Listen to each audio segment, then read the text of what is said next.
Hello everyone, আসসালামু আলাইকুম। কেমন আছেন সবাই? আশা করছি আপনারা সবাই খুব ভালো আছেন। যে যেখানে আছেন সুস্থ আছেন, নিরাপদে আছেন। আলহামদুলিল্লাহ, আল্লাহর অশেষ রহমতে আপনাদের দোয়া এবং ভালোবাসায় আমিও কিন্তু বেশ ভালো আছি। কাছে এবং দূরে, দেশ এবং দেশের বাহিরে যে যেখান থেকে আজকের এই ভিডিওটি দেখছেন বা দেখবেন, সবার সুস্বাস্থ্য কামনা করে আমার আজকের এই ভিডিওটি শুরু করছি। ভিডিওটি সকাল থেকে স্টার্ট করেছি, মূলত সংসারের টুকিটাকি কাজকর্ম দিয়ে আজকে আমার ভিডিওটা থাকছে। আশা করছি শুরু থেকে শেষ পর্যন্ত আমার সাথেই থাকবেন। প্রত্যেকটি গৃহিণীর সকাল হয় রান্নাঘর থেকে, সে যত বড়ই হোক না কেন, মানে যত বড় ফ্যামিলিরই হোক না কেন। যারা বাহিরে নাস্তা করেন তাদের ব্যাপার স্যাপার আলাদা, কিন্তু আমরা যারা সাধারণ মানুষ আছি তাদের প্রত্যেকটা দিন শুরু হয় রান্নাঘর থেকে। আমার প্রত্যেকটা দিনই রান্নাঘর থেকে শুরু হয়। ঘুম থেকে ওঠার পরই দেখা যাচ্ছে মাঝে মধ্যে ফ্রেশ হওয়ার সময়টাও পাই না। তো যাই হোক, আজকেও গোলা রুটি বানিয়ে নিচ্ছি। গত 3 দিন ধরে টানা বাসায় গোলা রুটি হচ্ছে। আপনাদের ভাইয়া গোলা রুটিটা খেতে চায় না, হাতে সমস্যা থাকার কারণে গোলা রুটিটা রুটিটা বেলতে পারছি না, যার কারণে গোলা রুটিটাই বানাচ্ছি। আর আপনাদের ভাইয়া তো ওইদিকে রাগে ফায়ার। তো আমি বললাম যে আজকে দিনটা ম্যানেজ করে নাও, কালকে থেকে হাতেই বানিয়ে দিব। তো কষ্ট হলেও চেষ্টা করব বানিয়ে দেওয়ার জন্য, কি আর করা যাবে। আর নাস্তা করার পর অনেকক্ষণ বসেছিলাম, আর কোনো কাজকর্ম করি নাই। তো এখন ক্যামেরাটা অন করলাম। অফ ক্যামেরায় এই যে আপনাদের ভাইয়ের কিছু কাপড় ভিজিয়ে দিয়েছিলাম, সেগুলো ধুয়ে নিয়েছি আর এখন মেলে দিচ্ছি। ও যেহেতু জব করে, গত 2 দিন ধরে টানা বৃষ্টি ছিল, আর কোনো কিছুই করতে ইচ্ছে করছিল না, মানে জামা কাপড় আর ধুইনি। তো ভাবলাম যে আজকে ধুয়ে দেই, নয়তো আর অফিসে পরে যেতে পারবে না। যেহেতু অনেক লোকজনের ভিতরে থাকে, ময়লা কাপড় পরে তার লোকজনের মধ্যে থাকতে পারবে না। আমিও যেহেতু একসময় চাকরি করেছি, এই জিনিসটা আমি খুব ভালো করেই ফিল করতে পারি। 10 জনের মধ্যে থাকলে নিজেকে যথেষ্ট পরিমাণ পরিপাটি রাখতে হয়। তো যাই হোক, এদিকে ওর কাপড়টি বারান্দায় মেলে দিয়েছি। আজকে আর ছাদে যাইনি, কারণ বাহিরে রোদ ছিল না। আজকে দিনগুলো কেমন অন্ধকার অন্ধকার ছিল, তবে গতকালকে মাশাআল্লাহ অনেক বেশি রোদ উঠেছিল। কিন্তু শরীরটা ভালো না থাকার জন্য দেখা যাচ্ছে জামা কাপড় আর ধুতে পারিনি, কিন্তু আজকে ভাবলাম যে ধুয়ে দেই, সেই কারণেই ধোয়া। আর ছাদে মেললেও লাভ নাই, যেহেতু রোদ ছিল না। বারান্দায় বাতাসেই অনেকটা টেনে যাবে, সন্ধ্যায় রুমে এনে মেলে দিব, শুকিয়ে যাবে। আর এখন আমি বেডটা গুছিয়ে নিচ্ছি। আমার বেবিটা যেহেতু ছোট আর অনেক বেশি দুষ্টামি করে, আপনারা কম বেশি সবাই জানেন। তো ওকে নিয়ে আসলে বেড গোছালেও লাভ নাই। বেড গোছানোর 1 মিনিটের মধ্যে সে এলোমেলো করে দিবে। তো যেহেতু অনেকটা সময় এই বেডরুমেই থাকা হয়, আর বেডরুমেই থাকি, ড্রয়িং রুমে তো আমাদের আর সোফা নেই, আর টিভিটা যেহেতু রুমের মধ্যে, তো বুঝতেই পারছেন এই বেডের উপর অনেক বেশি অত্যাচার হয়। তো বিছানাটা আমি চাদরটা ভালো করে তুলে ঝেড়ে তারপর আবার বিছিয়ে দিলাম। তো কয়েকদিন হয়েছে বিছানো, চাদরটা এত একটা ময়লা হয়নি, যার কারণে আর তুলি নাই। আর আগের যে চাদর সেগুলো ধোয়া হয়নি। ওই যে দেখতে পাচ্ছেন লাল একটা বাস্কেট, এটার মধ্যে চাদরগুলো রয়ে গেছে, কিন্তু কি করব, সাহস পাচ্ছি না। ভেবেছিলাম আপনাদের ভাইয়া যদি শুক্রবারে বাসায় থাকে তাকে দিয়ে ধোয়াবো, কিন্তু এখন পর্যন্ত সে ছুটি পায়নি। আর শুক্রবারেও দেখা যাচ্ছে যে দিনে ডিউটি করেছে, সেই সাথে রাতেও ডিউটি করেছে, পরের দিন সকালে বাসায় এসেছে। তো ওকে আসলে বলে লাভ নাই, দেখা যাচ্ছে সময় সুযোগ করে, বা যদি আমার শরীরটা ভালো লাগে আমারই ধুতে হবে। আর আপনাদের ভাইয়ের লুঙ্গিটা এখন ভাঁজ করে এই যে র্যাগে রেখে দিচ্ছি। আর গতকালকে সন্ধ্যায় বাবু পানি খেয়েছিল, যার কারণে মগটা ওয়ার্ড্রোপের উপরে রেখেছে। তো আজকে আর ওয়ার্ড্রোপের কাপড়টা তুলে মুছলাম না, হালকা করে যে অংশটা ফাঁকা আছে সেটাই মুছে নিচ্ছি। দেখলাম যে অনেক বেশি ধুল জমেছে, সেই সাথে ওয়ার্ড্রোপটাও মুছে নেব। যেহেতু বাচ্চাদের হাত পড়ে, সেই কারণে দেখা যাচ্ছে প্রতিদিনই এটা মুছতে হয়।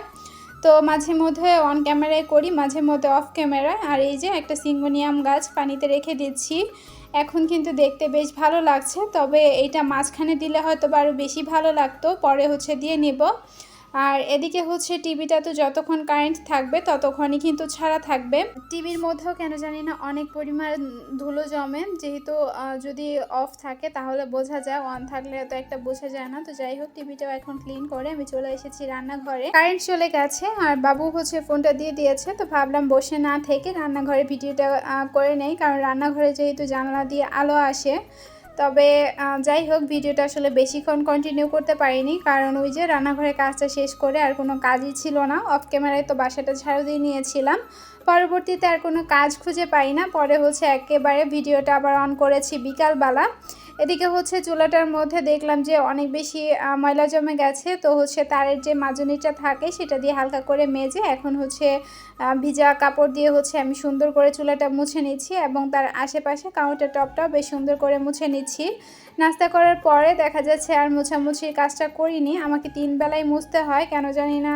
বাসার মধ্যে বা এই রান্নাঘরের মধ্যে অনেক বেশি তেলাপোকার উপদ্রব বেড়েছে, তো ওষুধ আছে, ওষুধটা দিলে দেখা যাচ্ছে যে আরও বেশি করে ক্লিন করতে হবে, যেহেতু পিঁপড়া আছে, তো ওষুধ দেওয়ার পর দেখা যাচ্ছে পিঁপড়াগুলো মরে পড়ে থাকে।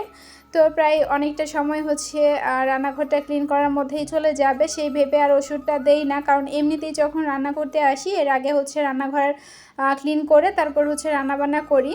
এদিকে হচ্ছে দেখতেই পাচ্ছেন বেশ কিছু থালাবাটি, এগুলো হচ্ছে রাতের, সেই সাথে সকালের নাস্তা করার পরের, তো সেইগুলো এখন ক্লিন করে এখন হচ্ছে জায়গা মতো রেখে দিব। তো ভিডিওর এ পর্যন্ত যারা যারা আমার সাথে আছেন কিন্তু ভিডিওতে একটা লাইক দিতে ভুলে গেছেন, প্লিজ একটা লাইক দিয়ে ভিডিওটি কন্টিনিউ করবেন। চাইলে আমার চ্যানেলটি সাবস্ক্রাইব করে পাশে থাকা বেল অপশনটি প্রেস করে অল অপশনটি সিলেক্ট করে দিতে পারেন, এতে করে আমি যখনই ভিডিও আপলোড করব নোটিফিকেশান পৌঁছে যাবে আপনার কাছে, আর আপনি আপনার সময় সুযোগ করে কিন্তু দেখে নিতে পারবেন। আর এই যে আমার ছোট্ট হেল্পিং হ্যান্ড, সে তো সব সময় যেখানেই যাব না কেন আমার সাথেই থাকবে, তো তাকে বলছিলাম যে একটা লাইক দাও, তো সে কিন্তু একটা লাইক দিয়ে দিয়েছে। আর এখন হচ্ছে আমি এই যে মাজনিগুলো সেইগুলো হচ্ছে একটু ধুয়ে তারপর হচ্ছে রেখে দিচ্ছি। আর এই যে এখন আরেকটা মাজনি দিয়ে হচ্ছে বেসিনটা ভালো করে ক্লিন করে নিচ্ছি। দেখা যাচ্ছে যদি আগে বেসিনটা ক্লিন করা থাকে পরবর্তীতে আমি হচ্ছে যেটা দিয়ে থালাবাটি ওয়াশ করি সেটা দিয়েই মেজে নেই, আর যদি না থাকে তাহলে আলাদা করে একটা মাজনি দিয়ে তারপর হচ্ছে মেজে নেই। আপনারা কেউ আবার ভুল ভাববেন না, আপনাদেরকে অনেকবার বলেছি যেহেতু আমি সবসময় বেসিনটা ক্লিন করে রাখতে পছন্দ করি, তাই এত একটা সমস্যা হয় না আমাদের কাছে। আর অনেক সময় তো দেখেছেন বেসিনের মধ্যে কিন্তু শাক বলেন বা অন্যান্য সবজিও কিন্তু ধোয়া হয়, তো সেই কারণে আমি সব সময় চেষ্টা করি বেসিনটা একদম সুন্দর করে ক্লিন করে রাখার জন্য। আর এখন রান্নাঘরে যে গাছগুলো আছে সব কিছু হচ্ছে ধুয়ে দিব। এটা হচ্ছে একটা লাকি বাম্বু, যেটা হচ্ছে কিছুদিন আগে পানিতে ছিল, তার পরবর্তীতে এই গ্লাসটা ফাঁকা ছিল, আর এই গ্লাসটা কিন্তু আমার অনেক বেশি পছন্দের ছিল, তো সেটা তো হচ্ছে এই গাছটা লাগিয়ে দিয়েছি। বেশি একটা মানানসই হয়নি, তারপরও দেখতে খারাপ লাগে না। আর এখন হচ্ছে বিকালবেলা, সারাদিন আর ওই যে বললাম ভিডিও করতে ইচ্ছে করেনি বা ভিডিও করিও নি, বেশ কারেন্ট অনেক বেশি জ্বালাইছে, আর একটু ঘুমিয়ে পড়েছিলাম। আর এখন হচ্ছে ভাত বসাবো রাতের জন্য, সেই কারণে ভাতটা বসিয়ে দিচ্ছি। আর অফ ক্যামেরায় হচ্ছে আমি মাছ পরিষ্কার করে নিয়েছি, সেই সাথে হচ্ছে আলু কেটে নিয়েছি। তো দেখা যাচ্ছে মাসের শেষের সময়টা আমাদের গৃহিণীদের, যারা আমরা নিম্নবিত্ত ফ্যামিলি গৃহিণী আছি, তাদেরকেও অনেক হিসাব করেই চলতে হয়, আর আমিও কিন্তু তার ব্যতিক্রম নয়, অনেকটাই হিসাব করেই টানাটানির মধ্যে একটু বুদ্ধি করে সংসারটা চালিয়ে নেই।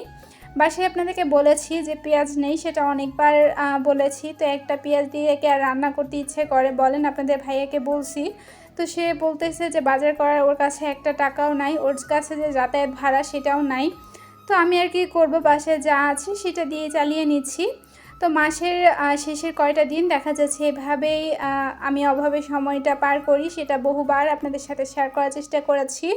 আর মাসের শুরুর দিকে তো বেশ ভালোই থাকে, তখন তো সব কিছু দিয়ে আসলে পূর্ণ থাকে, তখন আর এত একটা দেখা যাচ্ছে সমস্যা হয় না, কিন্তু মাসের 10 থেকে 12টা দিন অনেক বেশি চাপ হয়ে যায় সংসারটা চালানোর জন্য। কেউ আবার খারাপভাবে নেবেন না, জাস্ট আপনাদেরকে বোঝানোর জন্যই কথাগুলো বলা। আলহামদুলিল্লাহ যে পরিস্থিতিতে আছি সবসময় বলি যে ভালো আছি, রিজিকের মালিক আল্লাহ, উনি আমাদের রিজিকটা নির্ধারণ করে রেখেছে। তো এইদিকে হচ্ছে বাইং মাছ দিয়ে আলু দিয়ে হচ্ছে আমি হাতে মেখে একটা তরকারি রান্না করব, সেই সাথে ডাল রান্না করব। তো ডালটা হচ্ছে পরে রান্না করব, যেহেতু আম্মু হচ্ছে অফিসে যাবে, তো ওনাকেই হচ্ছে আগে খাইয়ে তারপর হচ্ছে বিদায় করে দিব। অফ ক্যামেরায় হচ্ছে আমি ডালটা রান্না করে নিব, আজকে শেয়ার করতে পারি না কারণ ভিডিওটা অনেক বেশি বড় হয়ে যেত। এদিকে হচ্ছে চুলার মধ্যে এই যে আমি তরকারিটা বসিয়ে দিয়েছি, আর আমার ছেলের একটা কাজ, রাইস কুকারে ভাত বসালে সে রাইস কুকার অন করবে, সেই সাথে চুলা অন করে দিবে। আর এদিকে দেখলাম যে ভাতটাও বলক এসে গেছে, আর ভাতটা হতে হতে কিন্তু আমার তরকারিটাও হয়ে গিয়েছিল। তো একটু বুদ্ধি করলে সংসারে অনেকটা চাপ কিন্তু কমানো যায়, যেমন কাজটা যদি একটু বুদ্ধি করে করা যায় তাহলে দেখা যাচ্ছে যে অনেকটা সময় রিল্যাক্স থাকা যায়। তো সারাদিনের অনেকটা সময় কিন্তু আমি রিল্যাক্সেই থাকতে পারি, আমার উপরে এত বেশি একটা চাপ পড়ে না। আর এদিকে হচ্ছে আমার তরকারিটাও হয়ে গেছে, একটু ঝোল ঝোল টাইপের রাখবো যেহেতু আমরা অনেকগুলা মানুষ, তো বুঝতেই পারছেন। তো আবার ভিডিওটা আপনাদের কাছে কেমন লেগেছে ছোট্ট একটা কমেন্ট করে কিন্তু জানাতে ভুলবেন না। ভালো লাগলে ফ্রেন্ড অ্যান্ড ফ্যামিলি মাঝে আমার ভিডিও লিঙ্কটা শেয়ার করে দিতে পারেন। সারাদিন আর চা খাওয়া হয়নি, তো ভাবলাম সন্ধ্যার সময় একটু চা বানাই, সেই সাথে আম্মু হচ্ছে একটু খেয়ে যাবে যেহেতু অফিস করবে নাইট ডিউটি, তো একটু চা খেয়ে গেলে দেখা যাচ্ছে ঘুমটা আসবে না।